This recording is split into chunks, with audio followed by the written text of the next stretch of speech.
Hi everybody! So today we are going to be doing Habitats Part 2. Okay, and I have to say a little hello to Becca's Green Primary School again, Crocodile class. How are you doing today? Ready for Habitats Part 2? I hope so. So let's recap then. On Tuesday we had a little bit of an introduction to habitats. Okay, does anybody remember the 4 essential things that we need?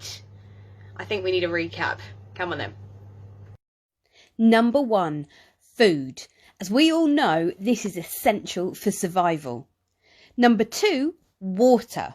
No animal is going to live very long without any water. Number 3, shelter. This is so important to keep them and their babies safe from the hot sun, torrential rain, cold snow, but also gives them protection and a place to hide away from predators. And number 4, air. This is the one everyone always forgets about because we can't see it, but nothing would survive without it. So remember guys, we take any one of those things away, we haven't got a habitat, okay? If food disappears, animals need to go find it. If water is gone, they need to move. If there's no shelter, they can't keep themselves or their babies protected from the weather or from predators. So it's not safe. They need to go and find somewhere else to live. Okay, so let's remind ourselves, who did we meet last time? We met JC, our musk turtle that lived in the rivers of North America. We also met our millipede from the African woods and forests. So their habitat, woods and forests and the rivers. Okay, so let's name some other habitats. We've got the sea, we've got the ocean, we've got maybe a tree, we've got mountains, we've got hills, maybe we've got snowy mountains, maybe we've got foresty mountains, woodland, okay, grassland, marshland.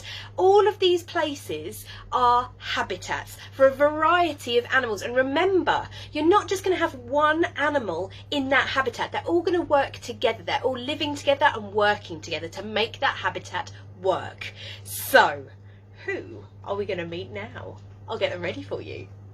Okay then, to start us off, we are going to travel all the way to South America, to the Amazon rainforest, where we are going to meet our friend Alpro.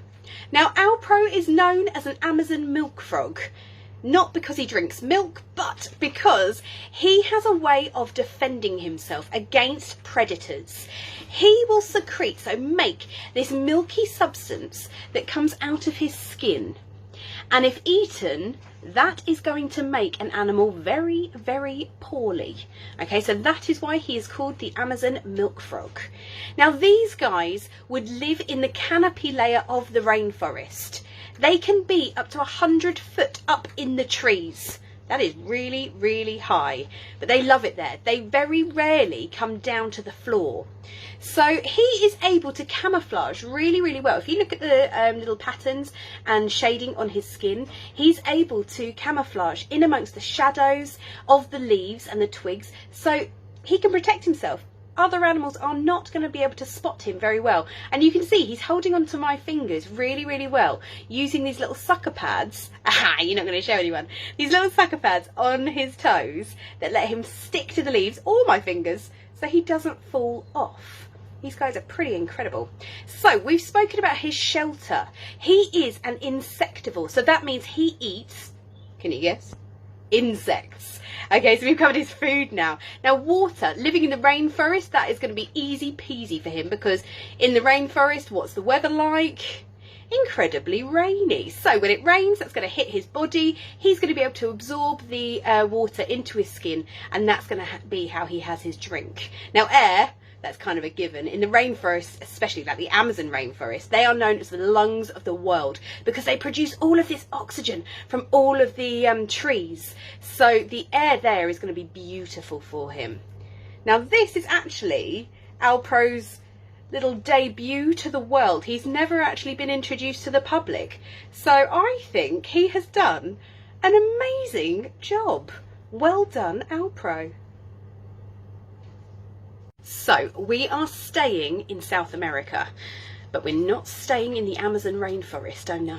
We are going to move to the desert, where we are going to meet our friend Matilda.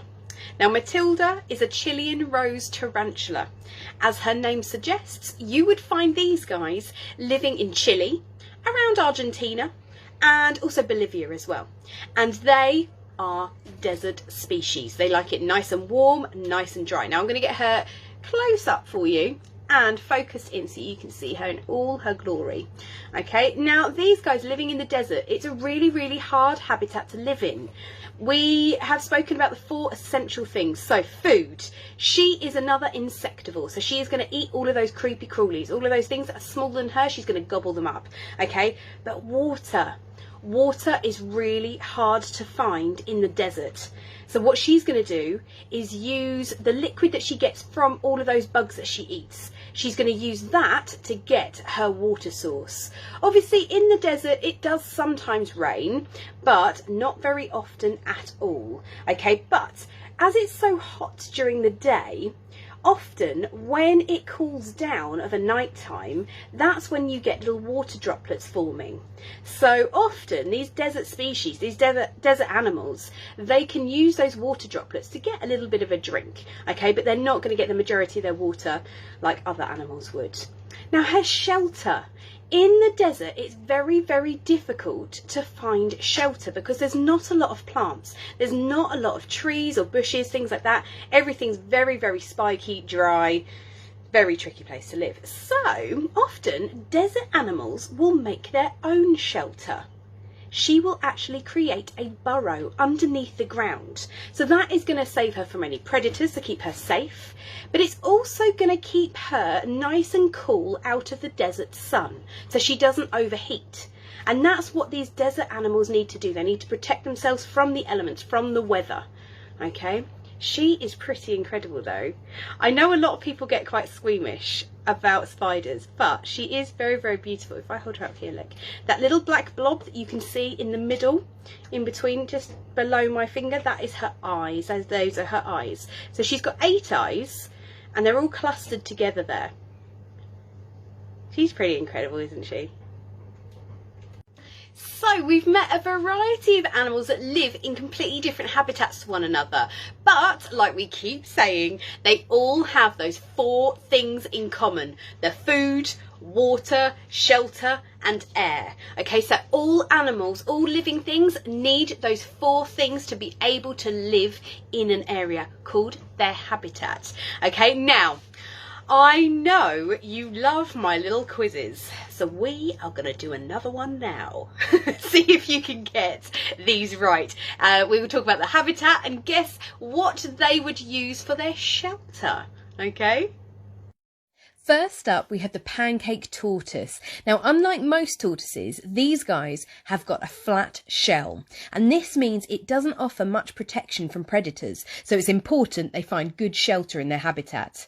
Now, these guys can be found in Africa, around Kenya and Zimbabwe, and their habitat is the rocky hills. So what do you think would make good shelter in the rocky hills? The rocks! They spend most of their time in crevices in the rocky hillsides. Now we've got a bearded dragon. Can be found throughout Australia in the deserts and scrublands. A very hard place to live, just like Matilda, our tarantula. So do you remember what she used as shelter? A burrow. So if these guys can't find a suitable fallen log or clump of rocks, they'll dig underneath the sand, covering their body to act as protection from the hot sun. Now the hummingbird. They are found throughout America and the Caribbean. Their habitat ranges from the rainforests, meadows, grasslands and mountains. But what do they use for their shelter? Thick trees and shrubs. These are essential for them to stay safe. Now, thorny bushes provide extra protection from predators, and living in the trees also means they can find food by drinking the nectar in the flowers. So how did you get on? I'm feeling like you did a good job, so well done you. Now, I would like to do something a little bit different this week. Okay, seeing as we have been learning about habitats and we've got Becca's Green School involved, okay, watching and learning, you're doing a good job, guys. I think we need to have a competition between the schools. Let's make our own habitats. You can do it however you want to do. You can draw a picture, you can paint a picture, you can create a model, however you want to do it. But you need to pick an animal, you need to research its habitat, okay? So find out where it would live, and then you need to, most importantly, remember the 4 things that we have learnt about that: food, water, shelter and air. You need to show me all 4 of these things.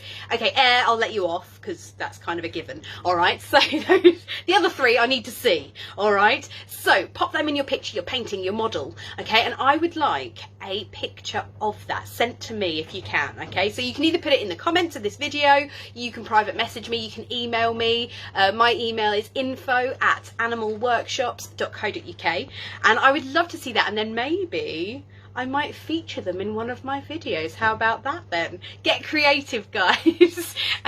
Now, if I could just direct you to our donation page for our animal care fund. We are still donating, or still fundraising. We are still asking for donations. So if you are able to give us a few pounds towards this, we would be forever grateful. Okay, so please, please help us look after our animals during this time by donating. All details will be in the comments. Thank you so much for watching, and I shall see you next week. Enjoy the bank holiday.